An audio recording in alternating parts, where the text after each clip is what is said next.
Hello all வணக்கம். 30-20 minutes India ஜெயிச்சிட்டாங்க. பீடா welcome to the show. சொன்ன மாதிரியே பெரிய ஒரு ஹை ஸ்கோரிங் மேட்ச் கண்டஸ்ட். டாஸை வின் பண்ணி பவுலிங் போட்டு தோத்தாங்க சவுத் ஆப்பிரிக்கா. அதை பத்தி சொல்லு. என்ன புதுசா அதை கேக்குறீங்க? ஒவ்வொருத்தரையும் நடக்கிறது தானே. இன்னும் புதுசா தெரியாத மாதிரி டாஸ் வின் பண்ணி சவுத் ஆப்பிரிக்கா தோத்தாங்க. முன்னாடியே சொன்னது தானே. பின்னர் ஓவர் என்ன அழகா இந்தியா பண்ணாங்க பாருங்க. கரெக்டா ஆவேஷ் கானை டிராப் பண்ணிட்டு இந்த ரமன்தீப் சிங்கை கொண்டு வந்தாங்க. Margin of victory 11 run. 6 பால்ல கடைசியில 15 ரன்னு ரமன்தீப் சிங். அதான் நான் சொல்றேனே உங்களுக்கு. சவுத் ஆப்பிரிக்கா மாதிரி ஒரு வென்யூல ஒவ்வொருத்தரையும் நம்ம வந்துட்டு ரிவ்யூ பண்ணிட்டே இருக்கோம். ஒவ்வொரு கிரவுண்டும் கண்டிஷன் வந்து டிஃபரெண்டா இருக்கும். கண்டிஷன் தெரியல அப்படின்னா உங்களுக்கு பிரச்சனை. இதுல அதனாலதான் நான் என்ன சொல்றேன், இங்க ஹோஸ்ட் வந்து சவுத் ஆப்பிரிக்கா கிடையாது, இந்தியா தான் ஹோஸ்ட், சவுத் ஆப்பிரிக்கா தான் விசிட்டர்ஸ். ஆனஸ்டா சொல்றேன். நான் போன எபிசோட்லயே சொன்னேன், என்னோட உடம்புல வந்து சவுத் ஆப்பிரிக்கா ரத்தம் ஓடுதுன்னு. They're very lucky to be alive இந்த சீரீஸ். முட்டாள்தனமா போன தடவையும் போலிங் போட்டாங்க. ஃப்ளூக்ல ஜெயிச்சாங்க போன தடவை மேட்ச், அதுல எந்த சந்தேகமும் கிடையாது. 3-0 ஆயிருக்க வேண்டியது. வாண்டரர்ஸ்லயும் டாஸ் வின் பண்ணுவாங்க, போலிங் தான் போடுவாங்க. ரிசல்ட் என்னன்றத நம்ம வந்துட்டு அடுத்த இதுல வந்துட்டு ப்ரிவியூல சொல்லிடுவோம். சரி, இப்போ டீம் நீங்க சொன்ன மாதிரி அவங்க திருப்பி எடுக்கவே இல்லையே அந்த பாட்மேனை. அதாவது நான் ஒரே ஒரு கேள்வி கேட்கிறேன் உங்களை மாதிரி ஒரு புத்திசாலி கிட்ட. ஆண்டிலே சிமிலானவை எதுக்கு ஆடுறாங்க? ஆல்ரவுண்டர்னு தானே? கரெக்ட் தானே? ஒத்துக்கிறீங்க தானே? அப்போ ஜிரால்டு கூட்சியவை ஆண்டிலே சிமிலானை முன்னாடி இறக்குறாங்களே, அது எவ்வளவு பெரிய புத்திசாலித்தனமா இருக்கும் நீங்க யோசிச்சு பாருங்க. So Andile Simelane is coming after Gerald கூட்சியன்னா he doesn't have a place in the team. Ottneil Baartman should have bowled. நான் உங்களை ஒரு கேள்வி கேட்கிறேன். 3 ஓவர்ல 51 ரன் போனாரு ஜிரால்டு கூட்சிய. ஒட்டினில் பாட்மேன் 4 ஓவர் போட்டிருந்தா எவ்வளவு ரன் போயிருப்பாரு? நீங்க போன தடவை கேட்டீங்க ஒட்டினில் பாட்மேன் இருந்தா மட்டும் ஜெயிச்சிருப்பாங்களா அப்படின்னு. இப்ப நான் உங்களுக்கு கேட்கிறேன், ஒட்டினில் பாட்மேன் நீங்க 4 ஓவர் போட்டிருந்தாருன்னா margin is only 11 runs. Match என்ன இருக்கும் உங்களை கேட்கிறேன். நியாயமா பதில் சொல்லுங்க. கம்மியா தான் ரன் கொடுத்துருப்பாரு பீடா. ஆனா இன்னைக்கும் இந்தியா தான் ஜெயிச்சிருப்பாங்க பீடா. அதுல சந்தேகமே கிடையாது. டாஸ வின் பண்ணி it's going to skid on nicely அந்த லைட்ஸ் டவுனே மேட்ச் போயிடுச்சு. அது நான் வந்து I'm not going to take my words back. ஒரே ஒரு ட்வீட் போட்டேன், பவர் பிளேல இந்தியா ஒரு விக்கெட்டை லூஸ் பண்ணலன்னா சாதா கந்தல்னு. இன்னொன்னு சொல்றேன், ஹர்திக் பாண்டியா. நான் சார் ஒரு கேள்வி கேட்கிறேன், வியூவர்ஸும் இதுக்கு பதில் சொல்லல, எனக்கு மட்டும் தான் அப்படி தோணுதான்னு. வந்து 20 பால் ஆடுறாரு ஹர்திக் பாண்டியா, பயங்கரமா அடிக்கிற மாதிரி இருக்கு. ஒரு 1.5 வருஷமா நானும் பாக்குறேன். 110 மேல ஸ்ட்ரைக் ரேட் போவே மாட்டேங்குது. இல்ல நான் மட்டும்தான் அப்படி நினைக்கிறேன்னா என்னோட மண்டையில தான் குழப்பம் இருக்கா, இல்ல இல்ல, நான் சொல்றது நானும் நீங்க அப்படிதான் நினைக்கிறேன். நான் அப்படி பல தடவை நானும் யோசிச்சிருக்கேன் அதே மாதிரி. இல்ல வந்து பயங்கரமா அடிக்கிற மாதிரி இருக்கு. அதுவும் எப்படின்னா கன்வென்ஷனலா டிஃபென்ஸ் ஆடுறாரு அந்த சுச்சுவேஷன்ல. 12 மேல போயிட்டு இருக்கு. ஒரு பிளிஸ்டரிங் ராலிக்கிங் ஸ்டார்ட் கொடுத்தாங்க. வந்து அதுக்கப்புறம் வந்துட்டு கவலையே படாம 16 பால்ல 18 ரன் கிளீனா அடிச்சு அவுட் ஆயிட்டு போனார். அந்த சுச்சுவேஷன்ல 240 வந்திருக்கணும். இன்னொரு நிறைய பேர் என்ன கேட்டீங்களே கன்சிஸ்டன்சினா என்னன்னு. இதுதான் கன்சிஸ்டன்சி சஞ்சீவ் சாம்சன். ஓகே, எந்த அளவுக்கு அவரை பத்தி நம்ம உயர்வா பேசுறோமோ அவரை மாதிரி ஒரு ஸ்கில்ஃபுல் பிளேயர் உலகத்திலேயே இல்ல. அதை நான் திருப்பி இப்பயும் நான் சொல்லுவேன் ஒழிய. 2 century followed by 2-0 in 3 balls each. Okay, கன்சிஸ்டன்சின்றது என்ன? T20 கிரிக்கெட்னா ஒரு 20 பால் ஆடுறது தான். இப்ப நீங்க இந்த 2 செஞ்சுரி அடிச்சது மறைஞ்சே போயிடுச்சு. இன்னொரு மேட்ச் திருப்பி பிளாப் ஆனாருன்னு வச்சுக்கோங்க வாண்டரஸ்ல, அந்த 2 செஞ்சுரி எல்லாரும் மறந்துடுவாங்க. Again to start from the scratch. இதுக்கு மேல சொல்றதுக்கு எதுவுமே இல்ல. இன்னைக்கு அபிஷேக் சர்மாவோட அப்ளிகேஷன் பெட்டரா இருந்தது. கரெக்டா ஆடினாரு நான் சொல்ல மாட்டேன், இன்னைக்கும் அக்ரஸிவா தான் ஆடினாரு. பட் பெட்டரா இருந்தது. இறங்கி வந்து கண்ணா பின்னாலாம் சுத்தாம ரூம் கொடுத்து எக்ஸ்ட்ரா காஸ் மேல அடிக்க போனாரு. அவரும் இன்னொரு எக்ஸ்ட்ராடனரிலி ஸ்கில் பிளேயர். திலக்கர்மா பத்தி நான் சொல்லிட்டே இருப்பேன், ஃபேண்டசில அவரை விடவே மாட்டேன். ஏன்னா அவருக்கு ரன்னு எப்படி அடிக்கிறதுன்னு தெரிய ஒரு ஆளு. அவர் பவர் ஹிட்டர் இல்லைன்னா கூட but he knows how to bat at that 180 strike rate without even the opponents knowing. அது வந்து ஒரு கிரேட் ஸ்கில். 219 ஒரு 6 ஓவர்ல 70 கொண்டு மேட்ச் போச்சு. செஞ்சுரியன்ல நீ டாஸ் வின் பண்ணி போலிங் போடுறது முதல் கிரைம். ரெண்டாவது கிரைம், நீ 6 ஓவர்ல விக்கெட் எடுக்கல அப்படின்னா உன்னோட கேம் முடிஞ்சு போச்சு. 6 ஓவர்ல 70 for 1. அதுக்கப்புறம் it just மியர் formality to follow. இந்த ஹர்திக் பாண்டியா வந்து கொஞ்சம் மொமெண்டத்தை அப்படியே கடுபடு பண்ணாரு. அதுக்கப்புறம் அடி பின்னாடி திலக் வர்மனை வச்சு ரமன்தீப் சிங் அவங்க வந்தவங்க எல்லாம் அடிச்சு நொறுக்கி 219 வந்துட்டாங்க. திருப்பியும் சொல்றேன், என்ன மாதிரி கட்டாந்தரையா இருந்தாலும் 190 அடிச்சாலும் your chances of defending it is more than chasing a target of 200.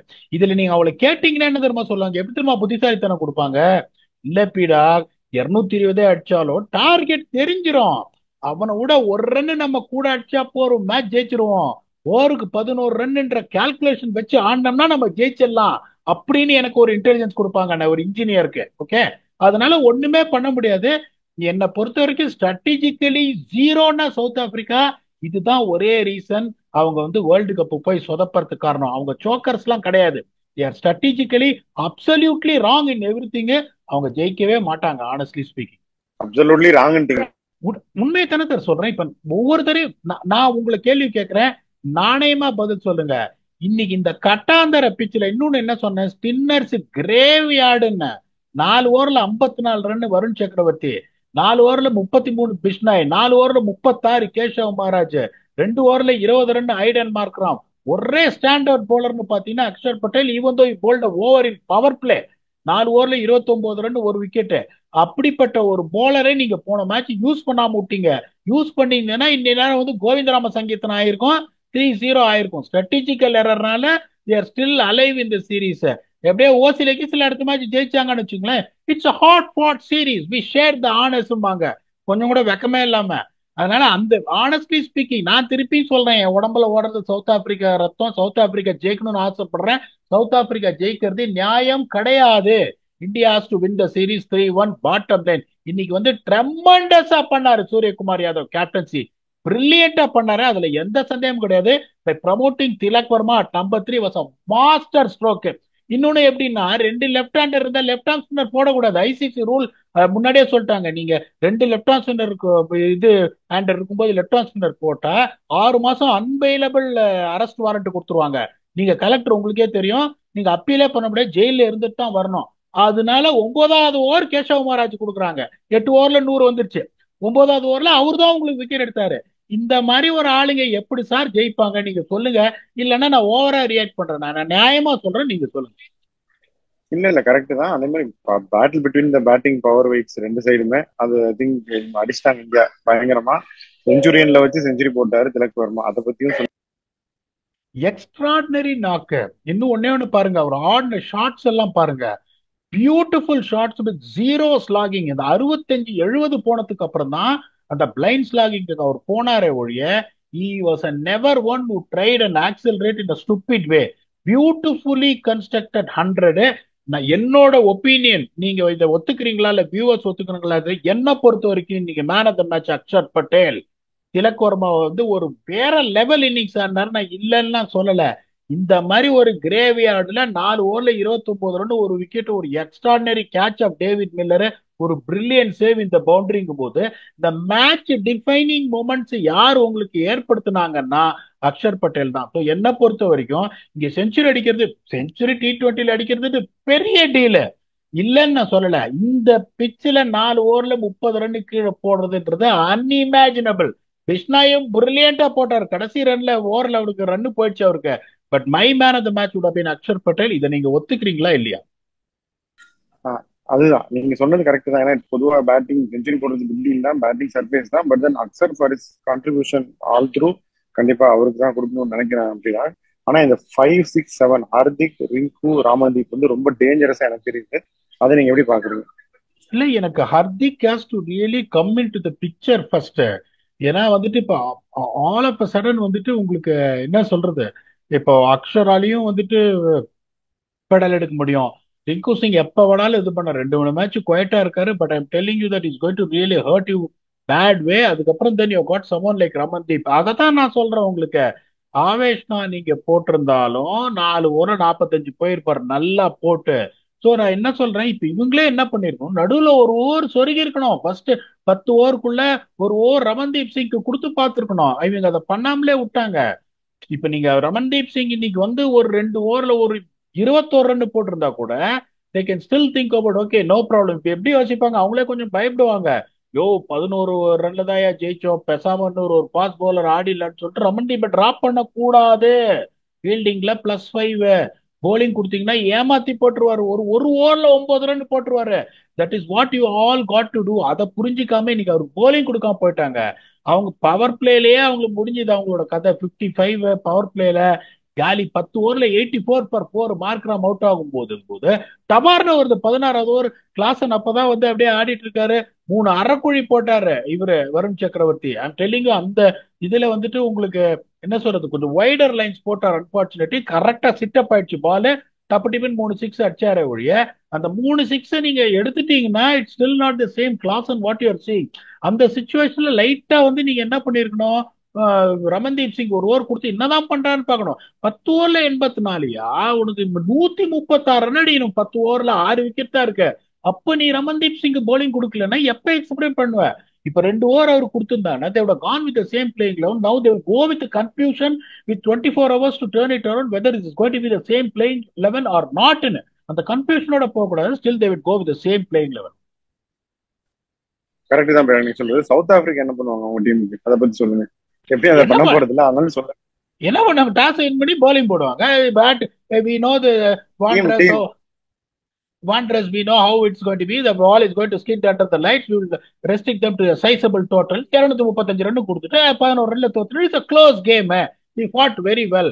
It's just the margin of difference. If you see, it could have gone either way.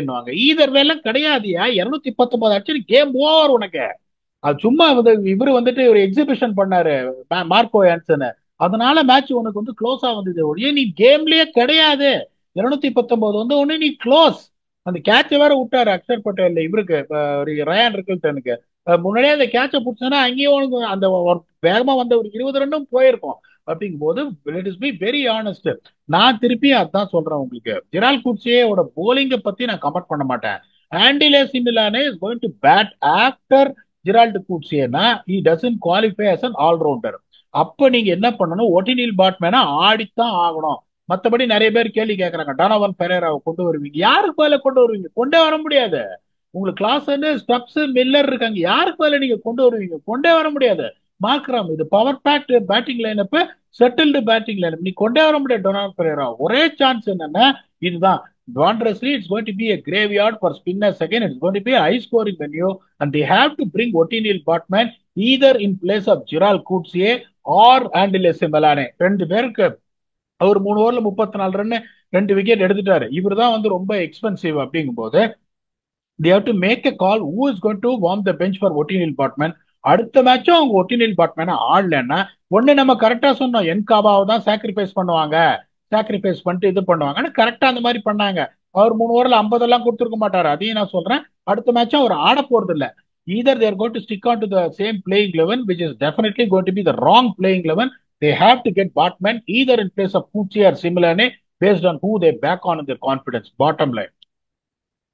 Okay, first ஓடியை பார்த்திருப்பீங்கன்னு நினைக்கிறேன், ஸ்ரீலங்கா நியூசிலாந்து, அதை பத்தி சொல்லுங்க.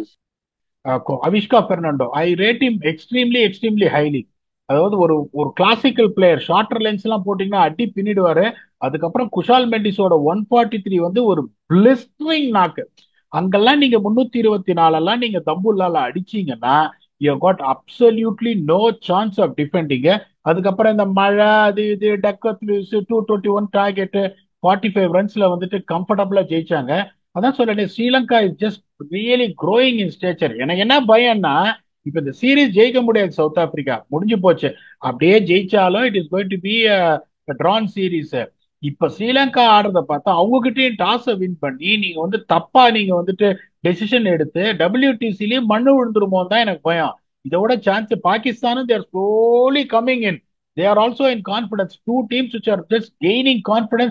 Victories after victories are going to play for you in the vital WTC at your home. இவங்க எதையுமே பார்க்காம நான் ஒன்னே ஒண்ணுதான் கேட்கிறேன், எப்படி இவ்வளவு தப்பு பண்றீங்க? ஒரு பேசிக் எந்த ஒரு பேசிக் திங்கிங்கும் இல்லாம டாஸ் வின் பண்ணி போலிங் போடுறீங்களே, அவனை கடவுள் கூட காப்பாற்ற முடியாது. Clinical from Sri Lanka honestly speaking. ஒரு சான்ஸே கொடுக்கல. அது மண்டிஸ் எல்லாம் அடிக்க ஆரம்பிச்சான்னு வச்சுக்கோங்களேன், the flare at which he bats யாருமே வந்து அவரை நிறுத்தவே முடியாது. Sri Lanka is also on the rise. என்னோட பயமே அதான், when South Africa takes Sri Lanka and Pakistan at home for WTC, இந்த சீரீஸ் முடிஞ்சு போச்சு.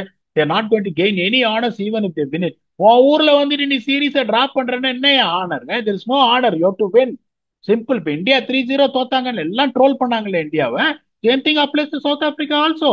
South Africa does thing wrong, I'll be the first person to question them, and they have not done anything right. They deserve to lose the series in my opinion. Okay, fantasy இன்னைக்கு India மேட்ச்ல நமக்கு நிறையவே வந்துச்சு. நம்ம சொன்னது Abhishek Sharma 50, Marco Jansen wicket plus ஒரு 50, நீங்க திலக் வர்மா சொன்னீங்க செஞ்சுரி, செமையா வந்துச்சு. சரி, அப்படியே ஃபைனல் தாட்ஸ் சொல்லிடுங்க. அதான் இப்ப எனக்கு என்ன பொறுத்த வரைக்கும் I'll be very honest with you. As much as I'm a South African fan, as much as even if they lose to India, ஜெயிச்சிருக்கலாமே அப்படின்னு வருத்தப்படுவேன். But they don't deserve to win. India deserve to win. I'm very happy about it, and India deserve to win the series. ஒன்னே ஒண்ணுதான் சொல்றேன். Sky எல்லாம் 16 வயசுல இருந்து national cricket அகாடமில பாத்திருக்கேன். சார் சார்னு ஓடி வருவாரு என்கிட்ட. அந்த மரியாதை இருந்ததுன்னா தயவு செஞ்சு நீ டாஸை வின் பண்ணுப்பா. இதுக்கு மேல அவமானப்படுறதுக்கு எதுவுமே கிடையாது. நீ டாஸை வின் பண்ணு, அப்புறம் மேட்ச் ஏதாவது ஆனா கூட அவர் என்ன பண்ணுவாரு இல்ல அப்படி சொல்லிடுவோம். இம்பார்ட்டன்ட் வைட்டல் டாஸ் ஸ்கை ஜெயிச்சிட்டாரு அதனால நாங்க தோத்துட்டோம்னு சொல்றதுக்கு ஏதாவது ஒரு சான்ஸாவது இருக்கும். இப்ப நான் நானே புட்டு புட்டு வைக்கிறேன். எங்க ஆளுங்க என்ன தப்பு பண்றாங்க, நான் உனக்கு கெஞ்சி கேட்கறேன். சின்ன வயசுல இருந்து என்ன பாத்துருக்கேன். வந்து விஷ் பண்ணுவேன், சார் கைசே ஆபெல்லாம் கேட்பேன். அதனால ஒன்னே ஒன்னு சொல்றேன் தம்பி, அடுத்த மேட்ச் நீ டாஸை ஜெயிச்சிரு, மேட்ச் எப்படி வேணாலும் போட்டோம். This is what we have got. India has played a brilliant game, and hopefully with the way they have dominated, I wish them to go on and win the series until we come back for one last time. அதோட முத்து பாண்டியோட கோட்டையில் நடக்க போற match, the preview for that for the fourth and the last T20 between India and South Africa with your very own Octopus. Thanks a lot and bye bye.